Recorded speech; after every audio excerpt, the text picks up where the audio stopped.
Sitting over here at M&T Meats, my baby back ribs. I just had the honor of interviewing Phil and Carson. They're the 3rd and 4th generation owners of M&T Meats, my favorite meat store in the entire United States. We're here 1-2 times per week. This is an establishment that's open since 1963, and we go behind the scenes, we hear their story, we see how they took a small 12-foot cooler all the way to the empire that they've built over here in Middle Georgia. We're super excited to show you this interview. Stay tuned.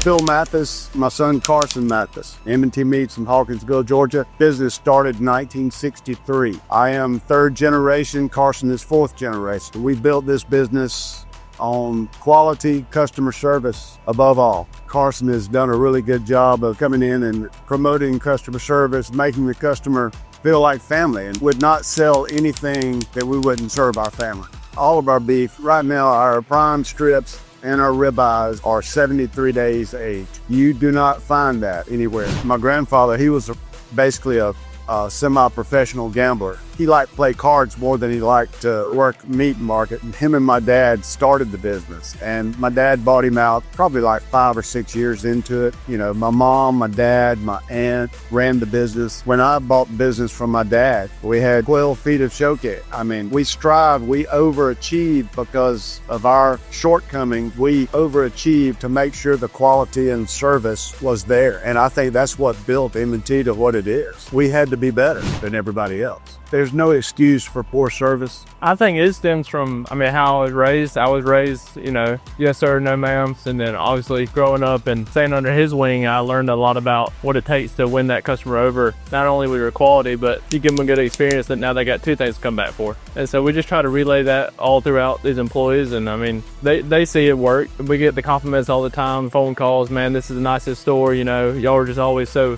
helpful no matter what. You pack my cooler, jump my car off in the parking lot, whatever it takes. Come on back in the cutting room. Basically, we have all species divided by space. Smoked product, seafood, chicken, pork, and beef on the other end. And everything has its own refrigeration cooler, refrigeration space, so you don't mix product.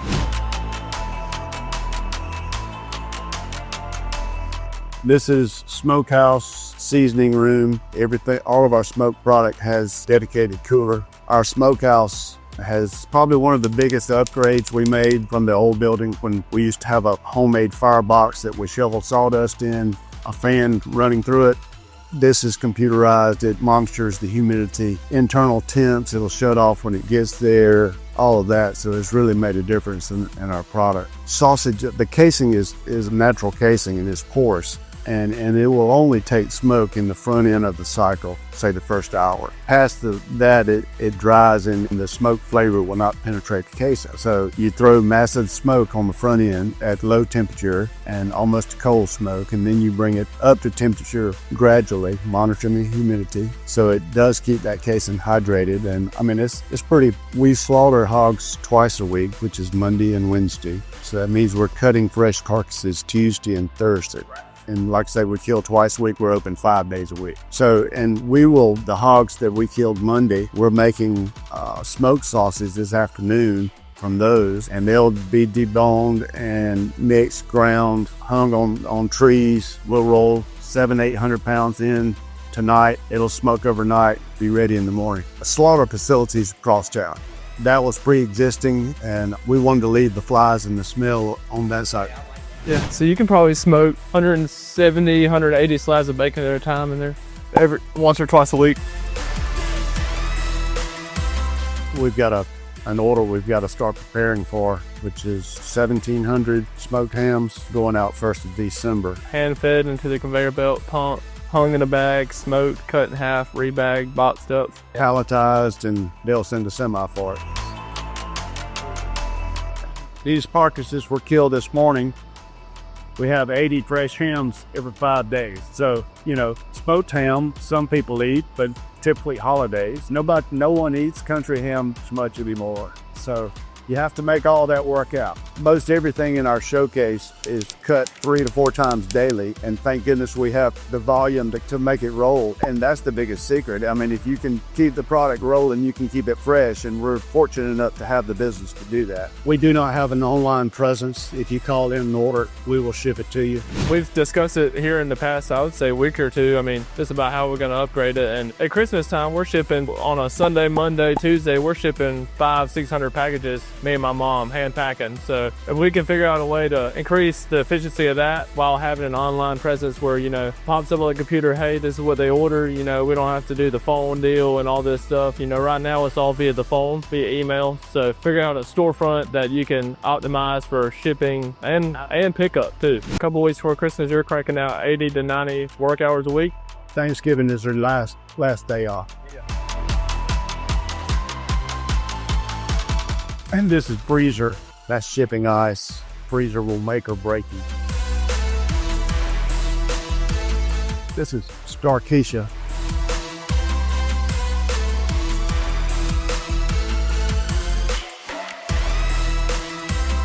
It's pork. Chicken. They're preparing to make sausage. Go ahead and stuff it here. That's about it. He's gonna stuff some sausage, but it'll be a few minutes. So your salmon is delivered 2 to 3 times weekly, farm raised in the ocean. So you get the best fish without being in the ditch in Indonesia. You got shrimp delivered from the Gulf. Captain Billy delivers those every week. You're not gonna find better shrimp. Then you go into your smoke section. So you got everything that's smoked in here is smoked in that smokehouse that was previously shown. So all your smoked sausage, your mild, your jalapeno cheese, even have beef and cheddar. Got breakfast links, hot, and then maple. Yeah, so it's like IHOP. Then you got your smoked bacon versus your sugar bacon. Both are, I inject these or hand feed them into the injector once a week. You got sugar bacon, smoked bacon. The sugar is a little bit different recipe than the smoked. Both are calculated to the right amount of gallons of water, and then that machine is computerized. So each slab of bacon gains a certain percentage of the solution. So each one's pumped to 28 to 30% of the solution, and then that way they're all evenly. You're not going to get one slab that's really sweet, one slab that's bland, and then they're probed, like I said, into an internal temperature, so pretty constant across the board. You know, you're not going to get one piece that's better than the other. That starts your pork section, and it continues on down into more of your pork chops, your ribs, your Boston butts. For me, I like a Boston butt for barbecue versus a ham. But so you got them plain and dry rub. It's gonna have like a little sugar in it. It's very good. It's not spicy. It's got the right amount of sweet versus saltiness kind of deal. So you got that on the dry rub, country style ribs, which are also cut out of Boston butt. So you cut a Boston butt, crawl with a bone, and slice it into smaller ribs. Then you run into your spare ribs and your St. Louis ribs, which essentially the same thing. One has a brisket, one doesn't. Then you run into your baby backs, and those come off the loin of the hog. The St. Louis ribs, those come off the side. And the smoked bacon, put Mediterranean sea salt on it. Been a big hit. Some people say they're better than fillets. It is smoked Gouda cheese, spinach, and cream cheese, both bacon wrap, because like you said, that makes everything better. All your chicken is going to be antibiotic, hormone free. It's part of the Never Ever program, where it's never pumped full of that stuff. So you're not going to get 3-pound chicken breasts. So then you run into your beef. All these steaks are cut daily, 2 to 3 times a day. My wife's famous Tammy's chicken salad, baked potato salad, pimento cheese, spicy pimento cheese, lobster dip, stuffed pepperdew peppers, amazing, with spicy pimento cheese inside. But all of this is done in-house. Tammy's another behind-the-scenes star. You don't see her in the video, but she works just as hard as anybody here. Whether it's cutting meat or whether it's doing the paperwork, you know, she's a star. You know, I don't know how to get into it. It sounds crazy. Try that on my size. You want? Yeah. This is once again one of my wife's little creations, and stuffed pepperdew peppers with our spicy pimento cheese. Really, really good. These are y'all's to take. In terms of a butcher shop, we fall into that category, but it's much more than that. You're gonna get anything from frozen vegetables to freshly made cakes every week. You're gonna come in, you're gonna run into your deli. You know, you got your sides, your salads, your poppers, your baked potatoes that are twice baked, your pimento and cheese, stuff that you can pop in the oven or you eat on the way home. It's not the typical butcher shop. You're gonna run into much more in-depth quality. When it comes down to quality, it's just across the board. We sell more beef because our chicken doesn't sell. No, we sell it all.